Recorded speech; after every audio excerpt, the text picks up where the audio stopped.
Assalomu alaykum. Hurmatli kanalimiz ishtirokchilari. Bugun 2026-yil 11-yanvar. Bugungi videomiz yana anorga bag'ishlanadi. Anor o'simligida vitamin C va glyukozani roli haqida gaplashamiz. Demak, boshladik. Mana siz ko'rib turgan mana bu tabletkaga e'tibor bering. Askarbinka S glyukoza, ya'ni askarbin kislota glyukoza bilan birgalikda kelyapti.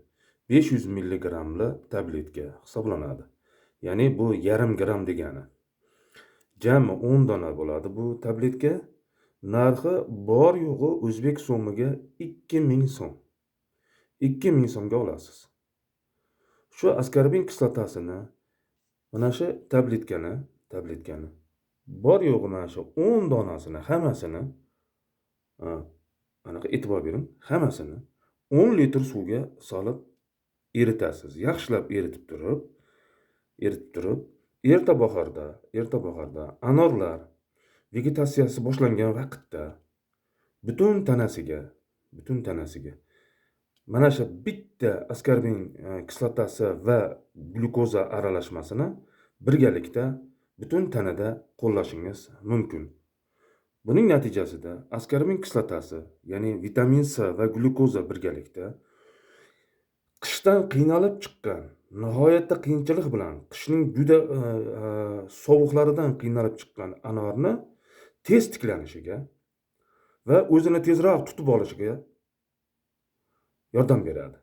Bunda vitamin C tarkibidagi askarbin kislotasi bu tanada modda va energiya almashinuvi, karbon suvlarning harakatini qo'llab-quvvatlab beradi.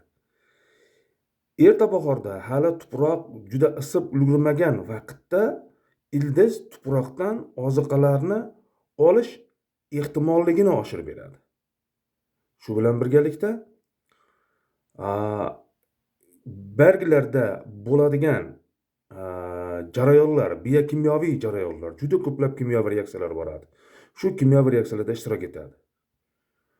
Ya'ni qisqa qilib aytganda, askarbinka, ya'ni vitamin C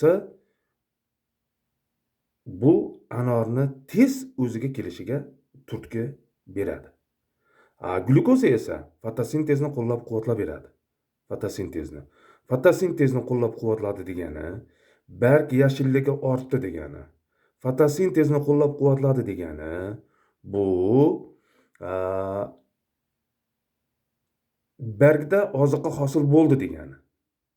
Fotosintezni qo'llab-quvvatladi degani ildiz yaxshi ishlayapti degani.